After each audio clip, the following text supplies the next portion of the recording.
Well, Jesse Columbus King was not ever known to me. I never saw him.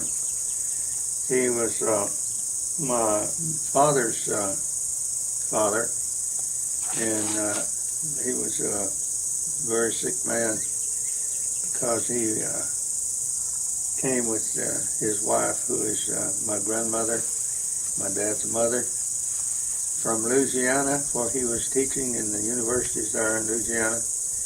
And they got word from her brothers that had come to Arkansas, and that the people were dying of sickness there that was just knocking them out like flies, and the people were so afraid of the disease. It was contagious. They were so afraid of it that they wouldn't go.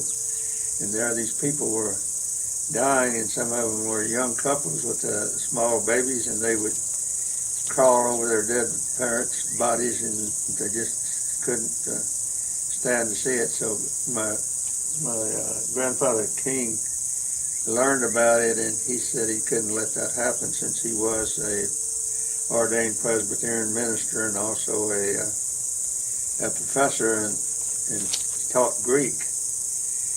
Now he said that they just pick up everything and leave Louisiana and come to Arkansas where the diseased people were, and give them a decent burial and try to keep the disease from spreading. And he wasn't so fortunate, but my grandmother never took the disease, but he did, and was short-lived. He died at, I think his age was, 27? And they did do a lot of good things, though, before he died. He buried a lot of the people that were dying that had, before that, had been just dumped in a hole and covered up with dirt.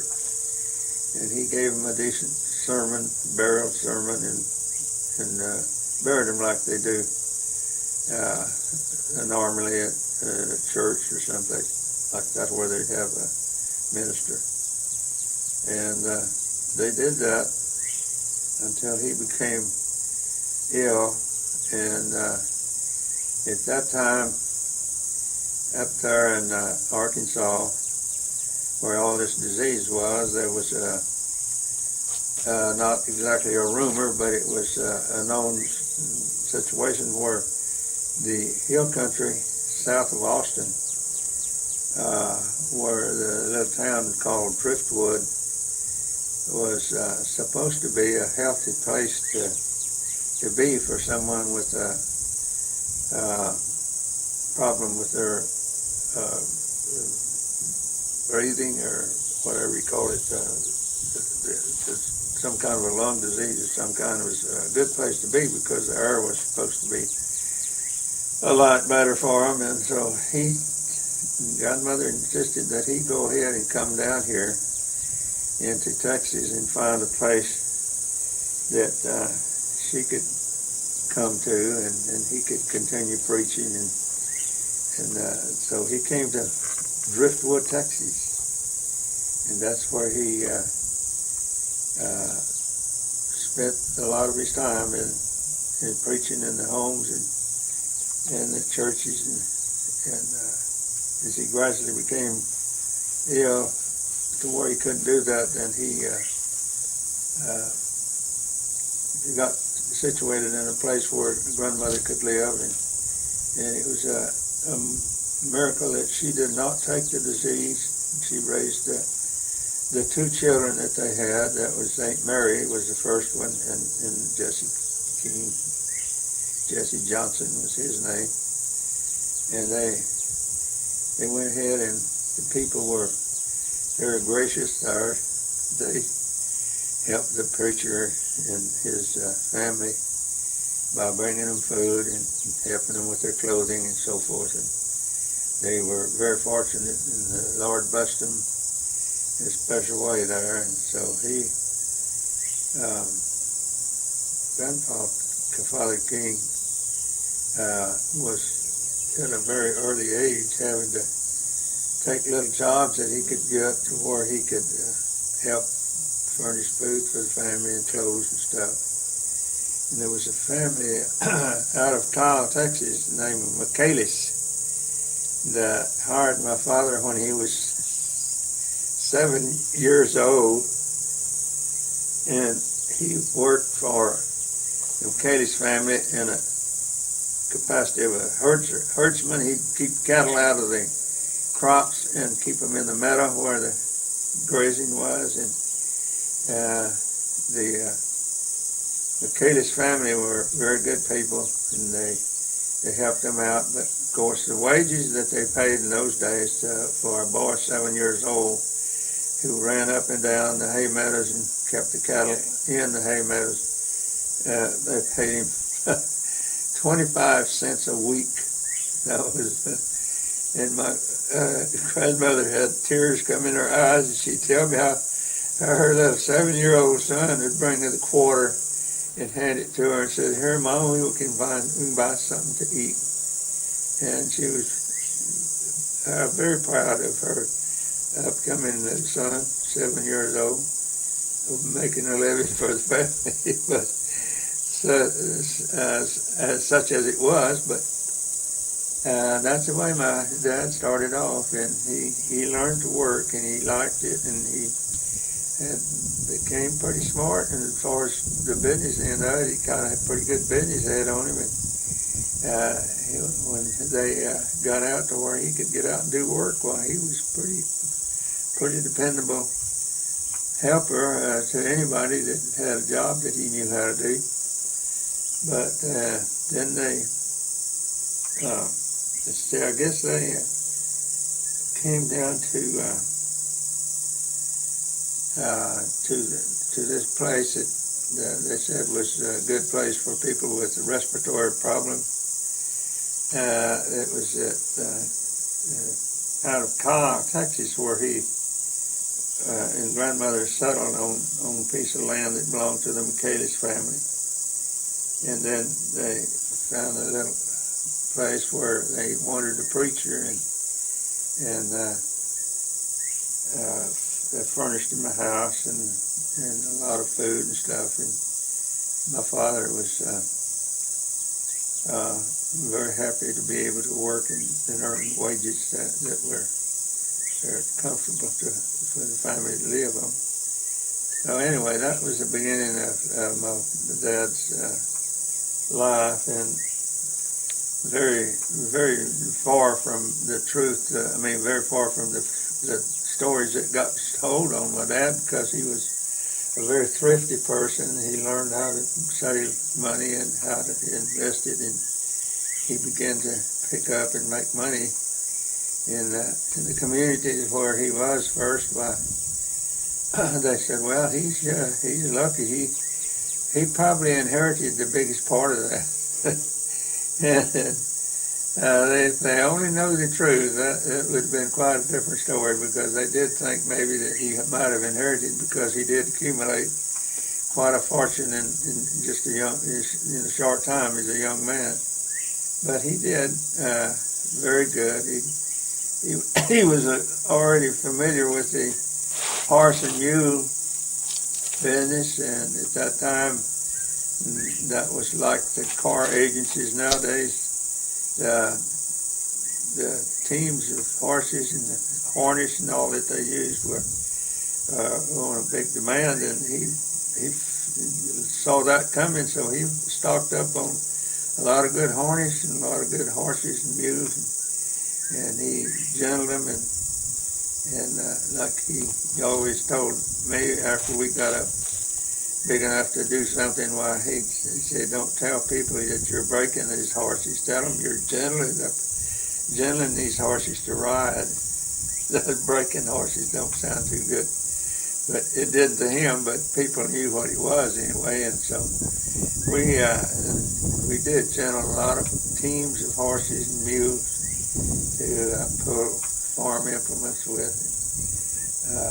Dad had, of course, the agency for the Birchall wagons, and he also got the agency for a lot of harness manufacturers, and he just had a merchant's blood in his veins, and he just took off and got real busy with all of this stuff, and he saved his money, and he bought the first piece of land that came available was in the area that he had gone through when he was working for the mining companies, and they sent him to Mexico to help reclaim some mines that had flooded down there, and he would go. First time, I think his first trip down there was by a coach, a horse-drawn coach, and he came back and he noticed these rich-looking fields that farmers were plowing up, red dirt, and it looked real good to him. So he said to himself that if I ever get enough money to buy some land, I think I'll come here to buy it and make my living in this kind of country. So that's what he did. He leased some land out of Delhi. The land was part of the Meeks Ranch, which was a pretty good sized piece of country at that time. And he married my mother and went down there and bought that piece of land. That is not, he leased it rather, and then while he was there, this piece of land in the land that we now own, this 120 acre block came up for sale, and he went and got as much money borrowed from different ways that he could get it borrowed from, and he went ahead and tied this up so he'd be the owner of it, and he paid it off real quick because he knew how to manage things pretty good. But anyway, after he got this first block of land, which was a 120 acre block, he saw that there was a lot of cotton, and they were having to haul it into the Delhi to a gin, cotton gin. So he saw that in the papers, I guess, from some source of information, that there was a cotton gin in Blanco, Texas, that was being dismantled and was for sale, and he bought it. And he and some people that worked for him went to Blanco and dismantled the gin and put it on the train. I guess it was flat cars, and they moved it down here to Delhi and unloaded it. And I can remember the boiler, the big steam boiler, came, and he had a wagon that he had built to haul that big steam boiler on, and I have a picture of him sitting up on the end of this boiler, and I looked like a little flea sitting down there beside him. I think I was about 3 or 4 years old, and he was driving this wagon with the big boiler on it, and drove it in there to what is the site where the cotton gin was built. And it stayed. That cotton gin stayed there until in the late 20s, because the boll weevil and the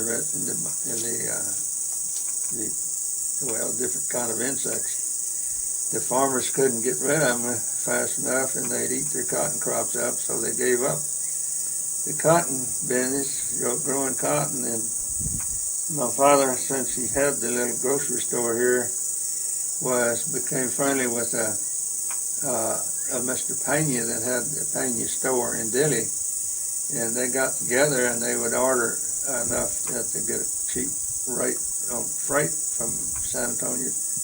He'd order a bunch of staple goods that he could haul out to the store and put in the basement for storage, and he started a pretty good little store there. And the people said they would like to have a post office and wondered if he could get one, so he made application for a post office, and they wanted to call it Leona. Well, when the papers reached Washington, D.C., and they looked over everything, they found out that there was already a Leona in Texas.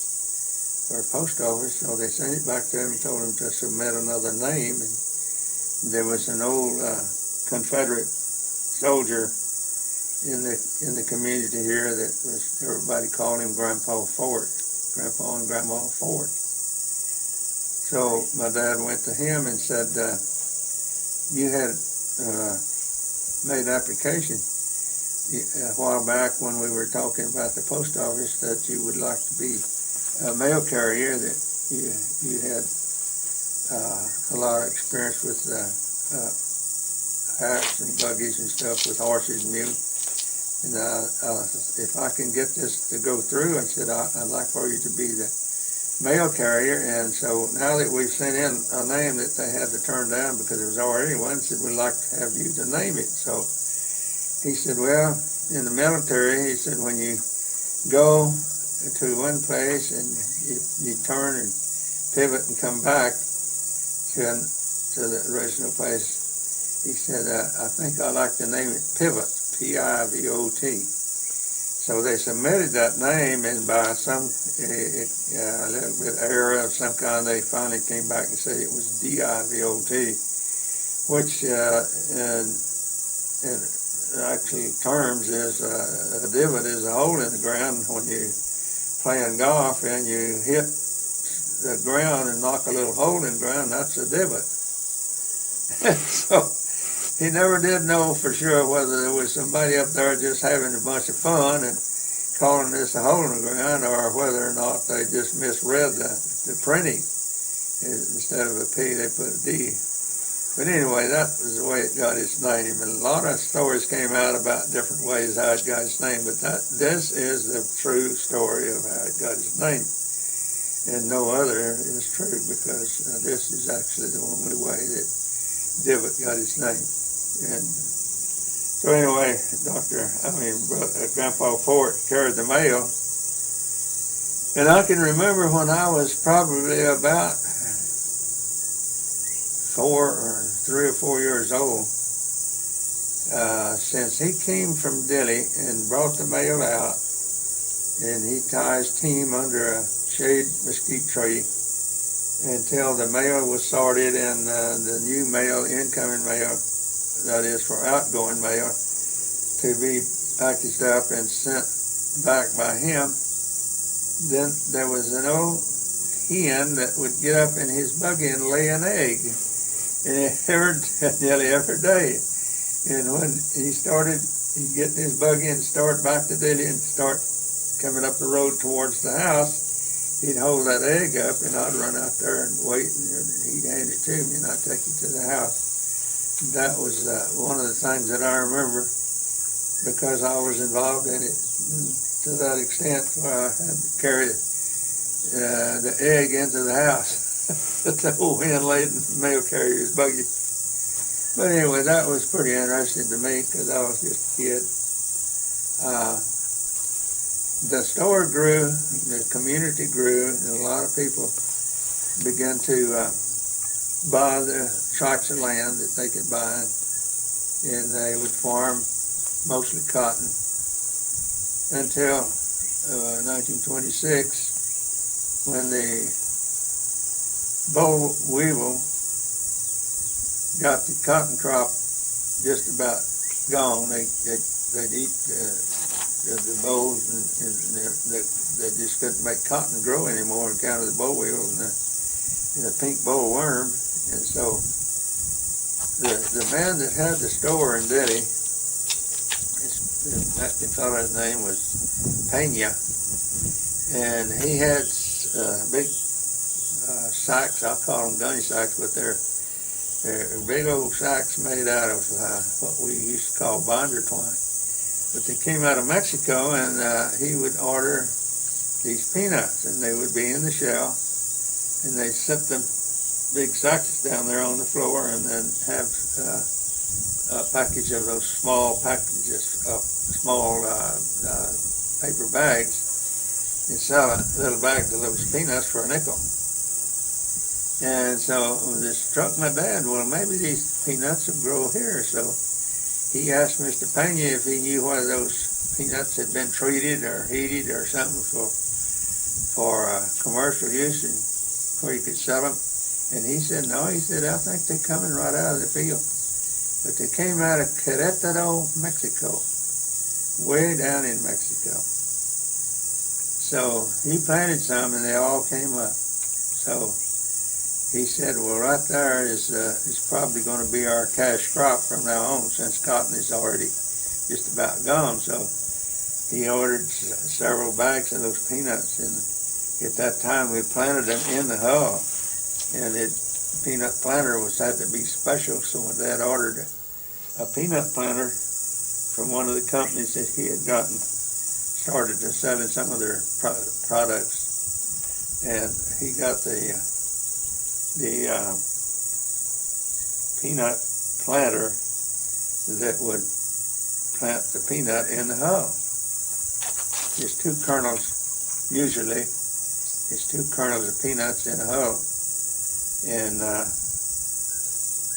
you could plant and you could tell whenever one of them came up, because it'd be two plants in each little hill. But then later on, they started shelling them and gotten some equipment that they could handle those peanuts and not crush them without the hull on, and they started planting the shelled peanut, which is very much different from, you just put 1 over 6 or 8 inches in the ground and have a perfect stand.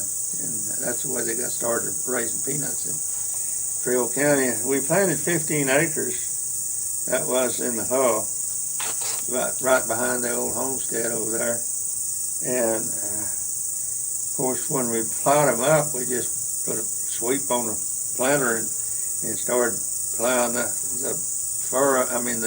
bed that peanuts were growing on, just plow it up, and then we have to go along, pick those vines up and shake them and stack them with the peanuts sticking up until they cured out in the field, and then we hand pick them.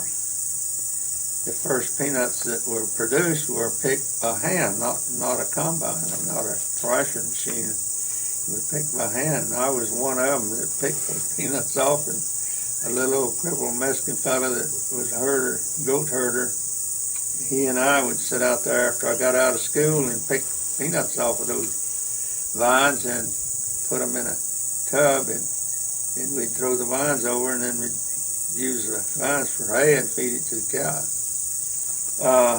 That's the way the early peanuts got started in Frio County. And now then, it's the big money crop in Frio County, has been for quite a while. In the early 30s, on up to the present time.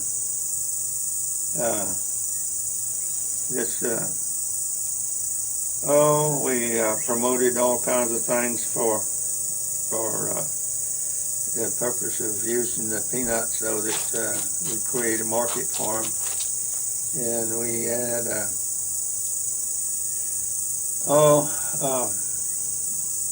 people learned to make peanut brittle and different kind of candies with peanuts. And of course, they could shell a bunch of them and roast them in the oven.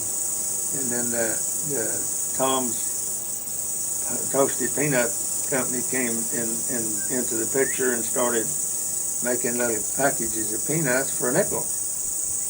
Now I think that same package costs you a quarter, 5 times as much, but they learned to toast those things and preserve them to where they would last a long time without losing their quality or get rancid or anything like that. So the peanut business has grown from nothing up to what it is today. At one time here in the last few years, the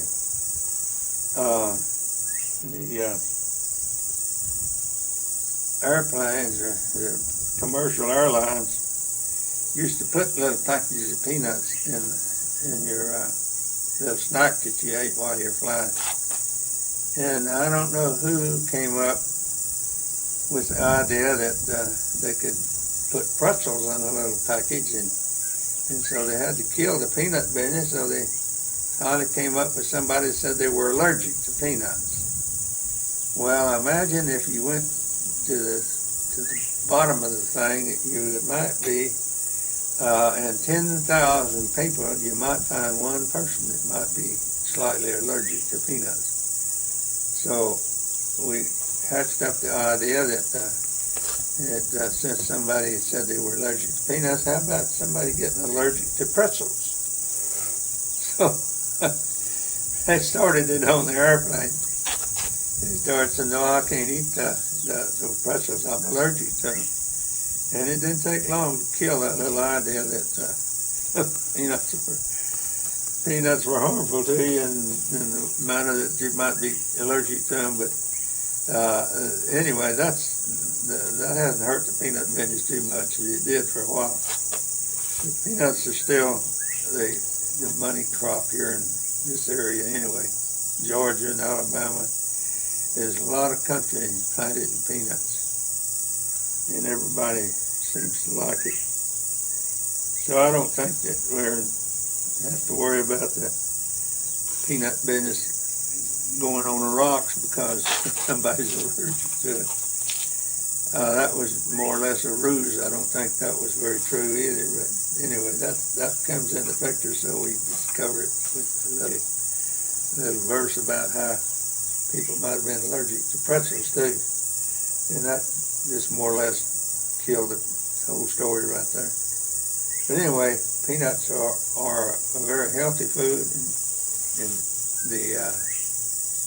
I read the story about the old doctor that was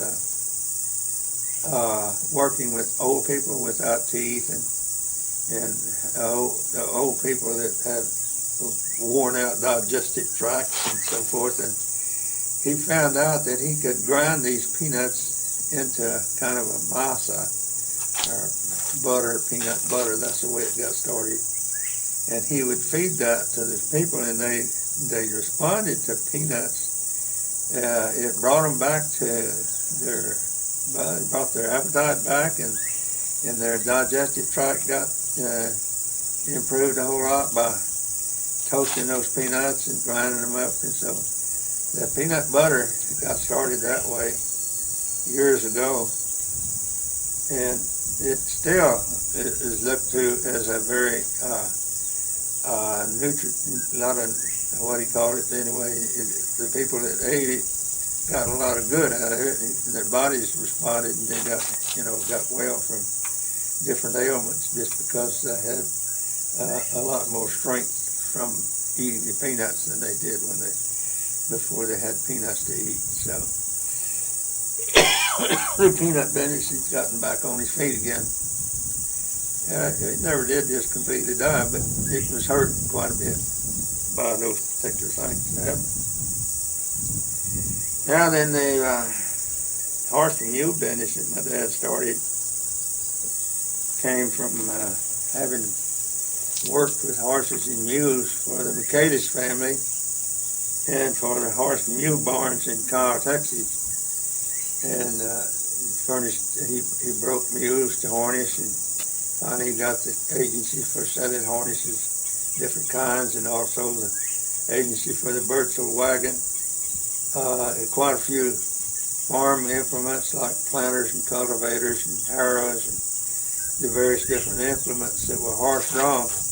And he got a lot of big farmers going with a lot of mules and a lot of teams of mules with the good harness and everything.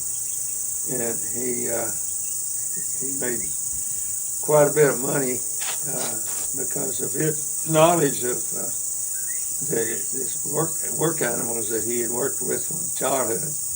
And he did a good job because we had horses and mules that we generally for harnessing, and they sold all over the United States more or less. At one time he was in one of the Carolinas up there on business of some kind, and he looked and he said, I believe I recognize that team of mules there. And the man says, he asked the man, where did you get them? Oh, he said, I bought them local here. He said, they didn't come from down there. And the dad said, I just can't believe that. And he walked over and he took one of the mules' tails and picked it up, and on each hind quarter, there was a J up and a J down. In other words, that was his brand, was a J up and a J down. They called it J up and J down. It was one J right, and then the other one was upside down. And they called it J up and J down. And he went over and pulled that mule's tail out, and there was J up and J down on his inside of his flank.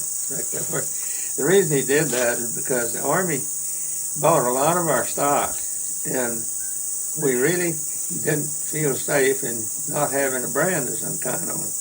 And the Army uses a U.S. on the jaw. Most all the United States cavalry had a U and an S on the jaw, small one, real small. And so he got the idea that if you put a small J in up and a small J down, back there where the tail covered it up, the Army wouldn't, pay too much attention to it. They'd buy them. So that's how come to put the brand under their tail, but on each hind leg. And he was in, I think, Carolina. I don't remember, it was South Carolina, I think, or one of them. And he said he thought he recognized the mule. That's quite a story in itself, to have a mule a couple of thousand miles away and say, I think I sold that mule to somebody, because you recognize the mule just like human beings look at somebody and recognize them. He could recognize mules and horses by looking at their face and the shapes of their body and all. So he went over and he asked the man, said, you mind?